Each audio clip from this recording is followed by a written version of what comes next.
সন্তান জন্ম দিয়ে মার্কিন নাগরিকত্ব পাওয়ার উদ্দেশ্য যুক্তরাষ্ট্রে ভ্রমণ ঠেকাতে আরও কঠোর হচ্ছে ট্রাম্প প্রশাসন।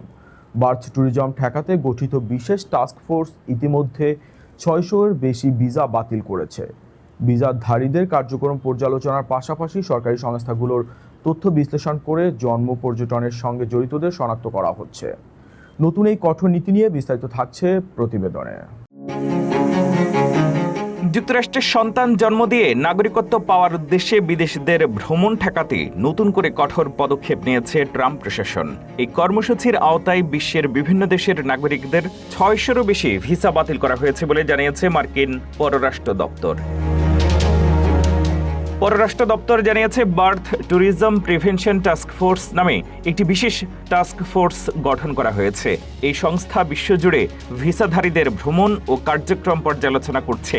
একই সঙ্গে পররাষ্ট্র দপ্তর, হোমল্যান্ড সিকিউরিটি এবং অন্যান্য সরকারি সংস্থার তথ্য বিশ্লেষণ করে জন্ম পর্যটনের সঙ্গে জড়িত ব্যক্তি আর সহযোগীদের শনাক্ত করা হচ্ছে। গত 6 আগস্ট প্রেসিডেন্ট ডোনাল্ড ট্রাম্পের জারি করা নির্বাহী আদেশের পর এই পদক্ষেপ আরও জোরদার করা হয়েছে। আদেশ অনুযায়ী যুক্তরাষ্ট্রে সন্তান জন্ম দেওয়ার উদ্দেশ্যে নন ইমিগ্রান্ট ভিসায় প্রবেশের চেষ্টা করলে ভিসা বাতিল, প্রবেশে বাধা, এমনকি দেশ থেকে বহিষ্কারের মতো পদক্ষেপ নেওয়া হতে পারে। তবে মানবিক ও জাতীয় স্বার্থের ক্ষেত্রে কিছু ছাড়ের সুযোগ রাখা হয়েছে।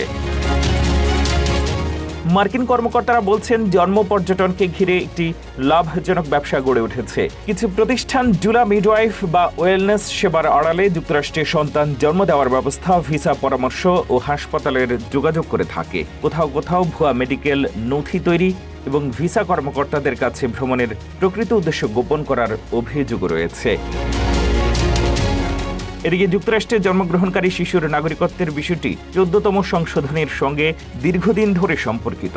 নতুন এই কঠোর নীতিতে বিদেশি নাগরিকদের যুক্তরাষ্ট্রে ভ্রমণ আর ভিসা পাওয়ার ক্ষেত্রে আরও সতর্ক হতে হবে।